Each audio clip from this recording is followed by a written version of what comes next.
Bonjour à toutes et à tous, c'est Emmanuel Correa. Dans cette vidéo, nous allons faire cette image-là. Nous allons trouver un visage. Cette idée de tuto m'a été proposée par une abonnée qui avait un petit peu de mal à mettre en place cette technique sur une de ses propres photos.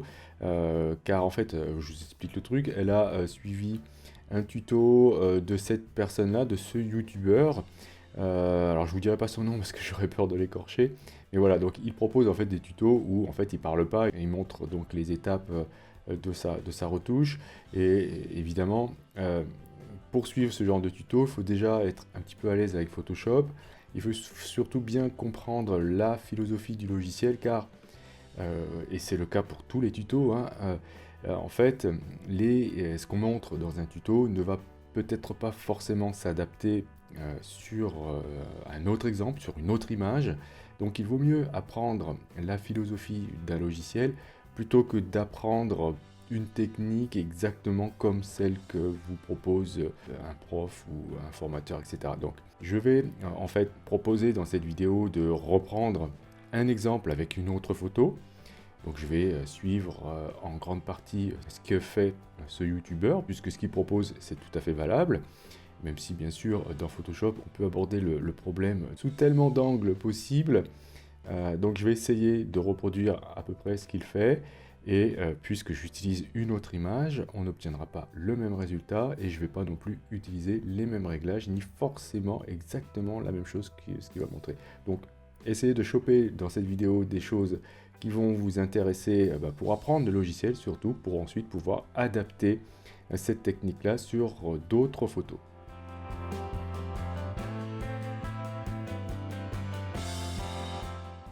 Ok, alors on va partir avec un nouveau document, on va faire fichier nouveau et on va dire qu'on va utiliser pour notre image finale une taille de fichier de type A4. Alors vous pouvez le trouver dans le menu impression et vous allez choisir le format A4. Si vous ne le trouvez pas, vous pouvez cliquer ici sur afficher plus de paramètres prédéfinis et peut-être que vous le trouverez là-dedans. Ok, donc on va choisir une orientation paysage, une résolution de 300 pixels par pouce, choisissez le mode RVB, et laisser le reste par défaut. On va cliquer sur créer pour avoir notre page A4.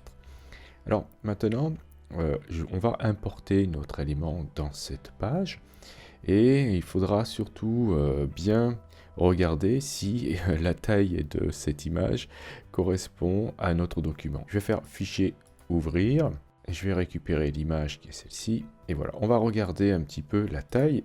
Faites image, taille de l'image. Et on va décocher rééchantillonnage, mettre 300 ici, et on va pas se mettre en pouces, on va se mettre en centimètres. Voilà, donc la hauteur ici de cette image est de 49 cm à 300 pixels par pouce, donc c'est déjà une image qui est très bien définie, ça suffira largement pour notre petit A4. Ok, super. Alors dans la vidéo, la personne importe l'image, donc on va faire exactement pareil pour que voilà, ceux qui ont suivi ce tuto puissent comprendre ce qui s'est passé exactement. Donc je vais fermer cette image, après m'être bien assuré qu'elle fait la bonne définition pour notre format A4, et on va faire fichier importer et incorporer. Donc il y a plusieurs façons d'importer une image dans Photoshop. J'étais pas obligé de fermer l'image, j'aurais très bien pu la glisser ensuite dans mon onglet de mon format A4, ça aurait fait la même chose.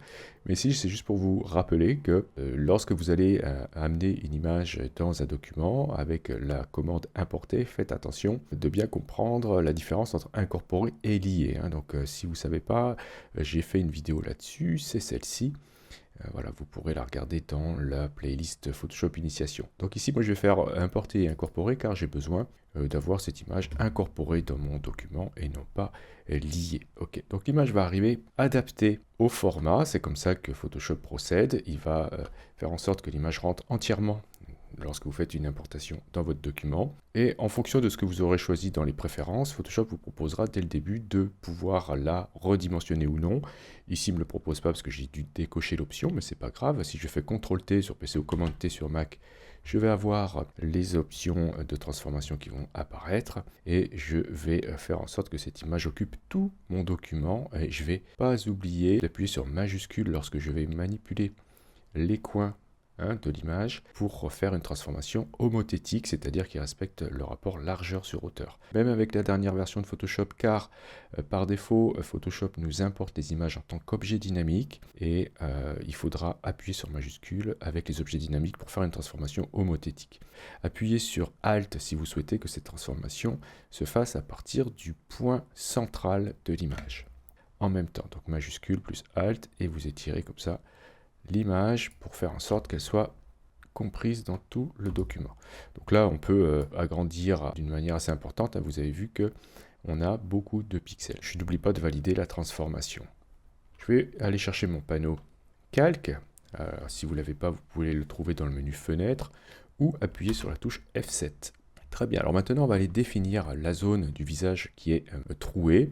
Alors pour cela, on va utiliser l'outil plume avec le paramètre forme ici. Et on ne va pas mettre de couleur de contour. Par contre, vous pouvez choisir une couleur de fond d'ores et déjà. Peu importe la couleur, on la changera tout à l'heure. Je vous montrerai comment. Donc on va zoomer un petit peu. Donc la plume, c'est un outil qui est très important à connaître dans Photoshop. Si vous ne savez pas l'utiliser, vous pouvez regarder cette courte vidéo dans laquelle je vous montre les bases de l'utilisation de l'outil plume. Donc c'est dans la playlist Photoshop Initiation aussi. Et donc je vous le rappelle, cet outil on s'en sert vraiment très fréquemment, donc c'est très important de savoir l'utiliser. Donc ici je vais faire une forme qui va recouvrir le visage en partie, et ce sera donc le trou du visage. Donc je vais zoomer un petit peu, je vais poser un premier point ici, tirer une tangente comme ceci, hop, et voilà, je vais poursuivre. Donc là ici je n'explique pas le fonctionnement de la plume, regardez comment je fais, faites des petites tangentes. Dans un premier temps, on pourra les manipuler, les adapter par la suite.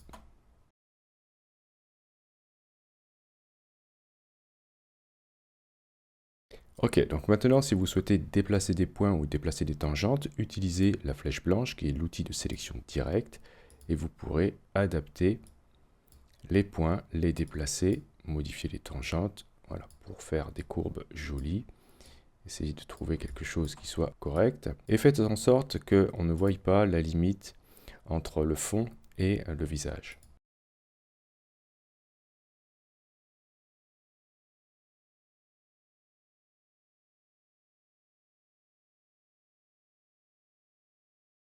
Ok, on va dire que c'est pas mal. De toute façon, ce qui est intéressant avec les objets vectoriels, c'est qu'on peut à tout moment revenir dessus. Rien n'est figé à ce stade. Donc pour choisir la couleur de fond de ce trou, je vais double-cliquer sur ma forme dans le panneau calque.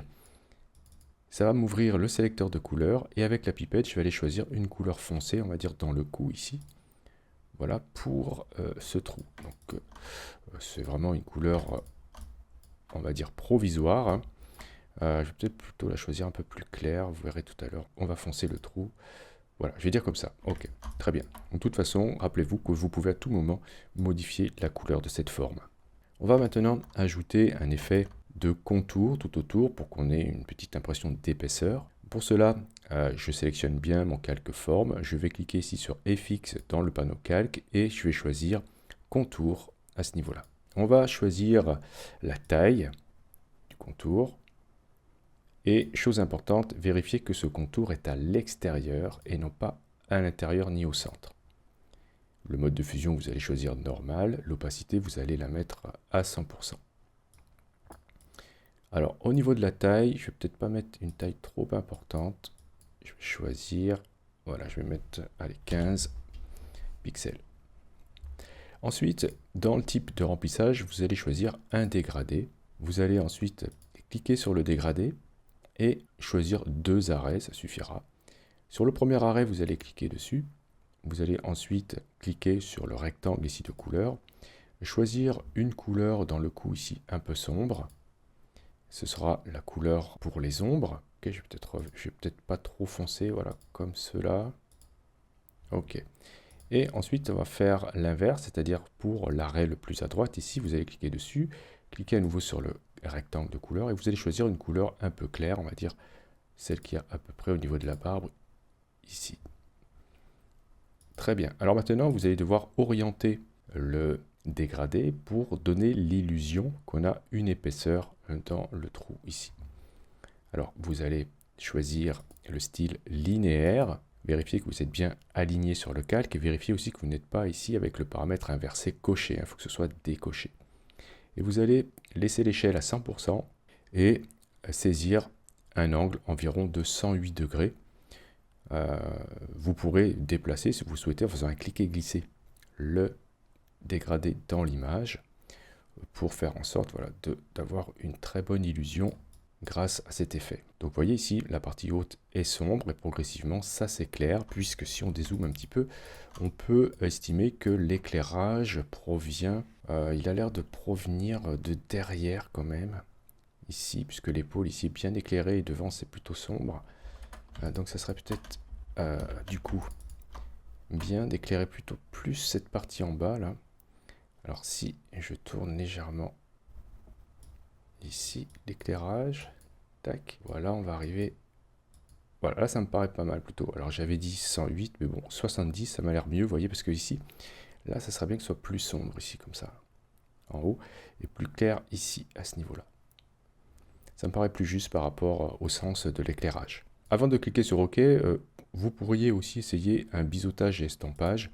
On a la possibilité de faire des choses aussi intéressantes grâce à cet effet. Bon, je ne vais pas vous l'expliquer là parce que ça serait un petit peu long, mais vraiment si on voulait faire quelque chose de très très propre, ici on pourrait vraiment y passer du temps avec les sticks de calque, on pourrait faire quelque chose de super chouette.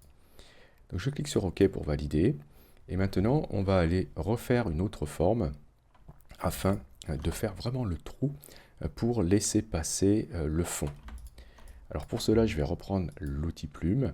Et alors dans la vidéo, le gars utilise l'outil lasso. Moi, je préfère utiliser l'outil plume car je vais pouvoir revenir dessus puisque c'est une forme vectorielle. Ce sera beaucoup plus simple que si j'utilise une forme avec des pixels. Donc je vais ici faire une forme comme cela. Donc il faut bien penser à la perspective, essayer d'imaginer un petit peu comment sera l'objet.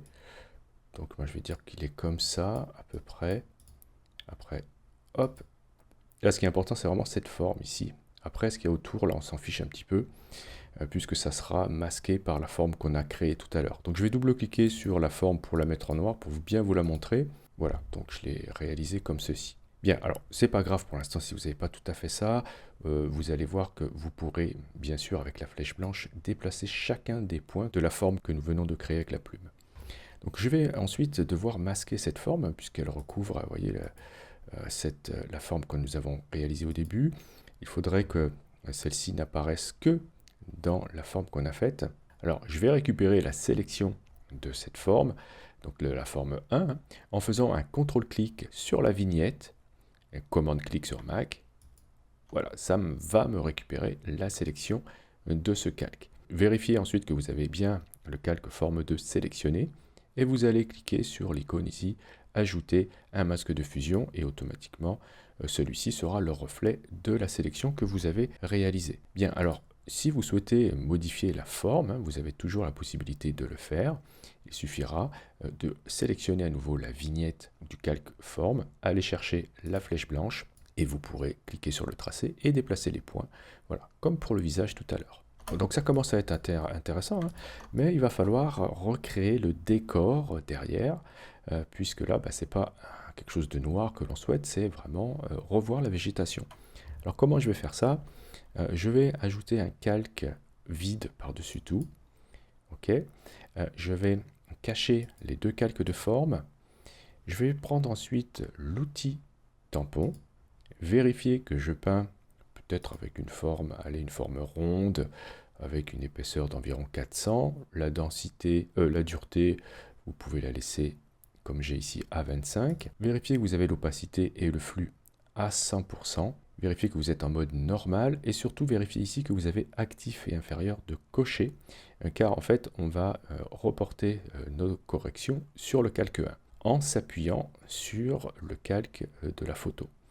On a désactivé les deux calques de forme, donc on ne risque pas de reporter autre chose que notre photo sur notre calque 1. Donc vérifiez surtout que le calque 1 est sélectionné. Et ensuite, vous allez faire des échantillonnages. Donc là, c'est pareil, hein, il faut connaître l'outil tampon. Alors, si vous ne connaissez pas cet outil, je vous invite à vérifier cette vidéo dans la playlist Photoshop Initiation, encore une fois. Donc, je vais faire Alt-clic et je vais ensuite peindre Voilà ce que j'ai échantillonné à l'endroit où le trou sera. Évitez de faire des motifs qui se répètent. Ok, donc là, ça m'a l'air pas mal. Je pense que c'est suffisant. Peut-être que je vais en rajouter là pour être sûr. Ok. Et maintenant, je vais faire réapparaître à nouveau mes calques de forme en cliquant ici sur l'encoche de l'œil. Bien sûr, ça n'a rien changé. Ce qu'on va faire, c'est qu'on va écrêter le calque 1 avec le calque forme 2. Or, tout simplement, vous pouvez, après avoir sélectionné le calque 1, appuyer sur Alt, option sur Mac, et vous approcher de la limite entre les deux calques. Votre curseur va apparaître avec une flèche et vous cliquez.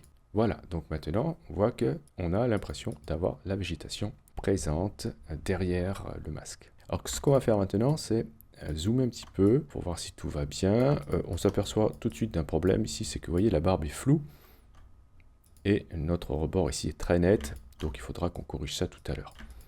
On va maintenant s'attaquer à l'éclairage. Vous voyez qu'ici, on a pour l'instant un aplat de couleurs, c'est pas super chouette. Ça serait bien d'avoir un peu d'éclairage pour qu'on ait encore plus de profondeur. Alors, dans la vidéo, la personne utilise la technique du dodge and burning, c'est tout à fait convenable, il n'y a rien à dire là-dessus. Alors, du dodge and burning, on peut en faire de plein de façons différentes. La technique utilisée, c'est dans la vidéo d'utiliser un calque gris et ensuite d'aller peindre en blanc et en noir pour faire les zones d'éclairage. Ok, il n'y a pas de souci là-dessus.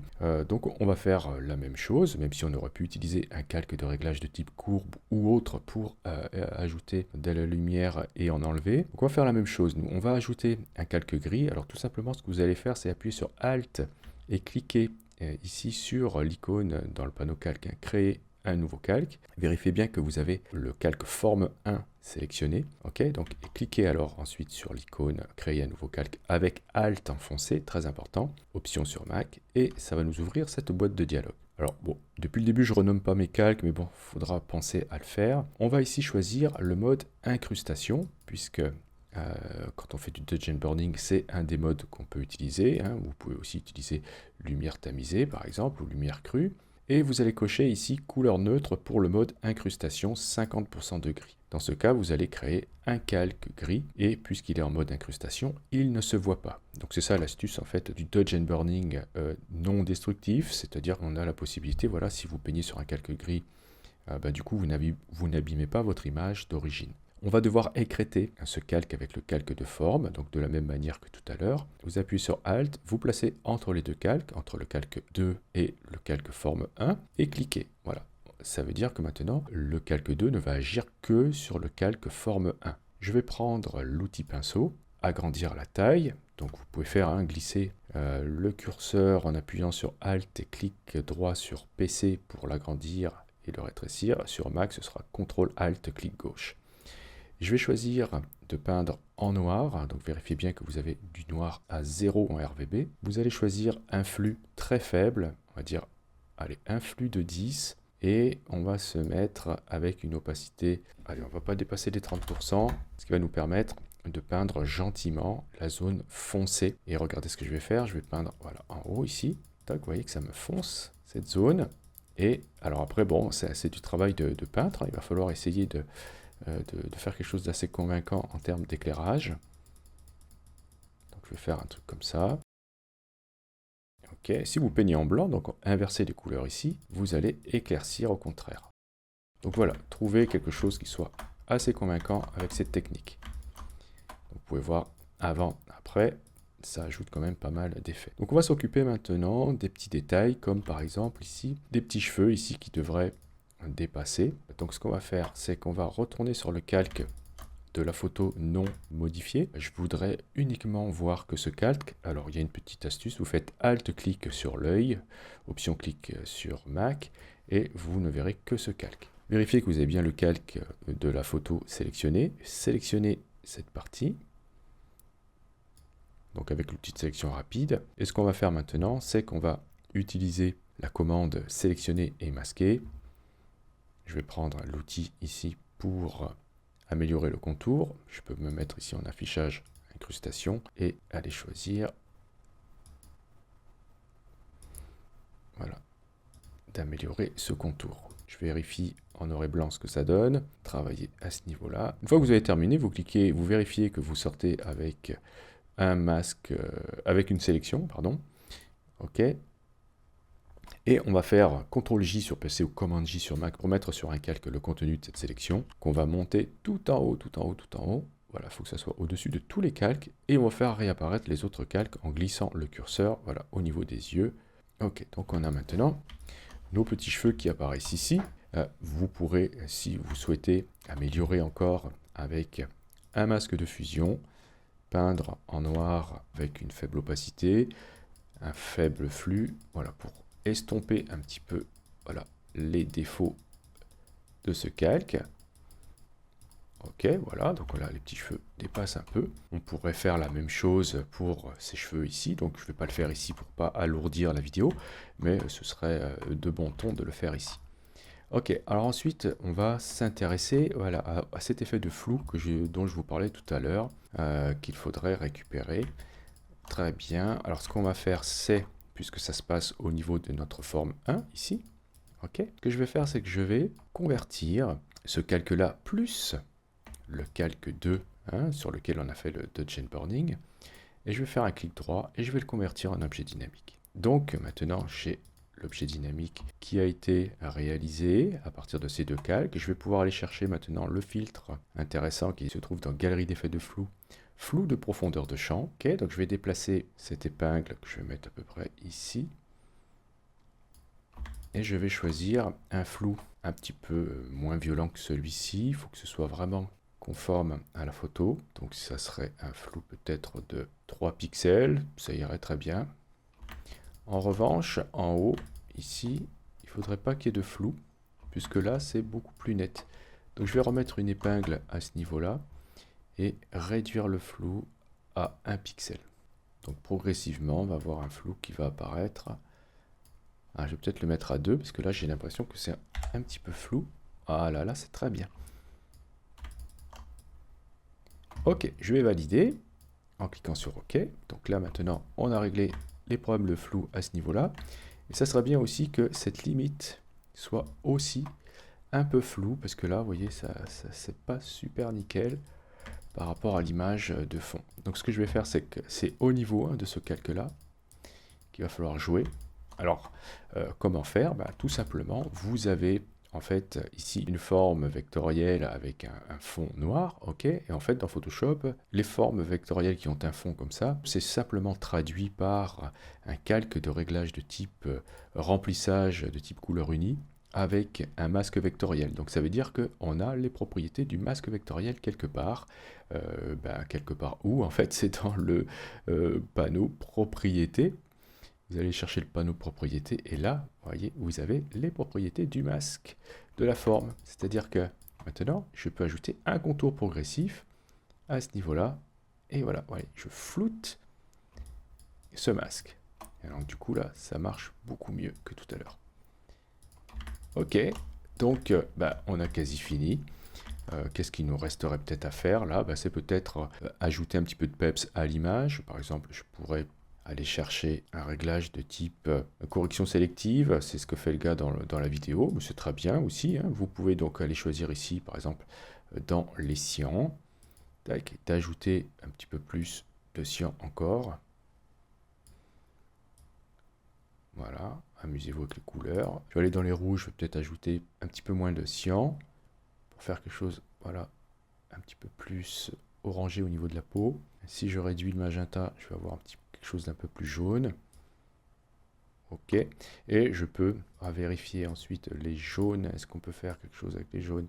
Si j'augmente le cyan, vous voyez, derrière, le vert va devenir un peu plus vert.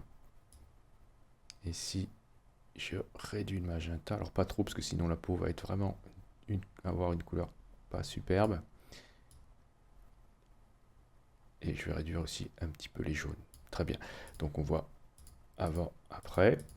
Ce qu'on peut faire aussi, c'est aller chercher un réglage de type vibrance pour faire un petit peu, alors je vais le mettre tout au-dessus bien sûr, hop, pour ajouter un petit peu de saturation au niveau de mes couleurs.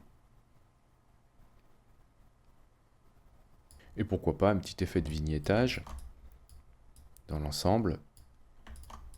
Alors je vais aller par-dessus tout, aller prendre le réglage de type courbe. Voilà, je vais baisser le point supérieur. ceci. Placez ce calque en mode produit et sélectionnez le masque de fusion. Allez chercher ici l'outil dégradé avec ici le style dégradé radial. Vérifiez que vous avez un dégradé qui va du noir vers le blanc. Très important.